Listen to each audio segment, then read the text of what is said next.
स्वागत है आप सभी का फ्रंटलाइन 24 में। मैं हूं आपके साथ साहिबा सिंह। प्रशांत किशोर ने डॉक्टर जितेंद्र को इमामगंज से प्रत्याशी बनाकर बिगाड़ दिया है दोनों गठबंधन का समीकरण। देखिए ये रिपोर्ट। बिहार उपचुनाव को लेकर सरगर्मी अब परवान चढ़ने लगा है। वैसे तो सभी 4 सीटों पर जनसुराज, एनडीए और महागठबंधन दोनों का समीकरण उलट पुलट कर दिया है, लेकिन इमामगंज की कहानी कुछ अलग है। यहां से जीतन राम मांझी की बहू दीपा मांझी एनडीए प्रत्याशी हैं। वहीं राजद से रोशन मांझी और जनसुराज से डॉक्टर जितेंद्र पासवान प्रत्याशी बनाए गए हैं। इमामगंज केंद्रीय मंत्री जीतन राम मांझी का कर्म भूमि है और ये यहीं से जीतकर विधायक बनते रहे हैं। इस बार वे गया से सांसद बनकर दिल्ली पहुंच गए और इस समय नरेंद्र मोदी सरकार में कैबिनेट मंत्री हैं। लेकिन जीतन राम मांझी का इमामगंज की जनता इस उपचुनाव में पसीना चुआ रही है। राजद प्रत्याशी रोशन मांझी तो दीपा मांझी के स्वजातीय हैं, लेकिन प्रशांत किशोर ने यहां बड़ा दांव खेल दिया है। उन्होंने इमामगंज विधानसभा उपचुनाव में डॉक्टर जितेंद्र पासवान को उतारकर सबको चौंका दिया है। डॉक्टर जितेंद्र पासवान शिशु रोग विशेषज्ञ हैं और हमेशा गरीब मरीजों का खिदमत करते आए हैं। कोरोना काल में इन्होंने इमामगंज विधानसभा के लोगों की बड़े पैमाने पर निःशुल्क सेवा की है।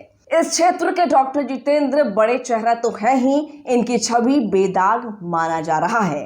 राजद ने मांझी को पटकनी देने के लिए उनके स्वजातीय रोशन मांझी को उतारकर इनकी हवा निकाल दी है, तो प्रशांत किशोर मांझी की नींद हराम कर दी है।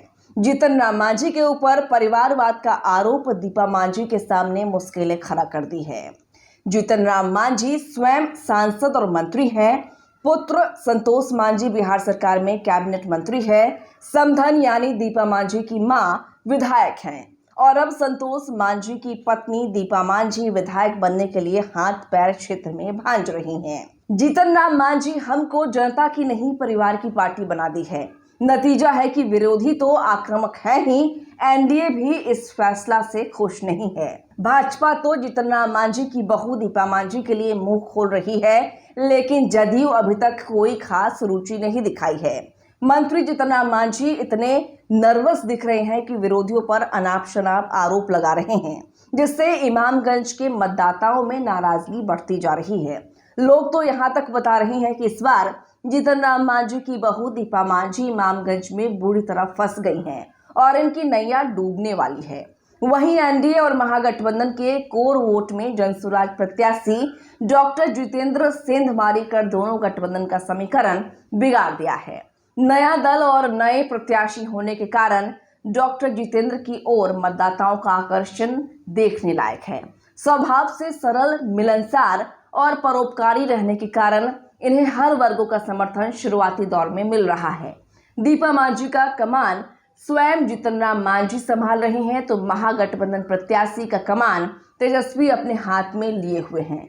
जनसुराज के सूत्रधार प्रशांत किशोर की रणनीति के सामने सबका गणित उलट पुलट हो गया है। इमामगंज विधानसभा उपचुनाव के शुरुआती दौर में जनसुराज की स्थिति बहुत मजबूत दिख रही है, हालांकि आगे बहुत कुछ उलट पुलट हो सकता है। भाजपा जदयू अगर दीपा मांझी की जीत को प्रतिष्ठा बना ले तो स्थिति बदल सकती है। वहीं तेजस्वी कोई नया खेल इस क्षेत्र में कर दें तो बात दूसरी है, लेकिन वर्तमान में जीतन राम मांझी इस क्षेत्र में अपने पूरे परिवार के साथ दर दर का ठोकर खाते फिर रहे हैं और इनकी प्रतिष्ठा दांव पर लगी है। यहाँ चुनाव 13 नवंबर को है और प्रशासनिक तैयारी इस क्षेत्र में शांतिपूर्ण चुनाव कराने के लिए चल रही है। वहीं राजनीतिक दल क्षेत्र में मतदाता को रिझाने के लिए हर खेल शुरू कर दी है।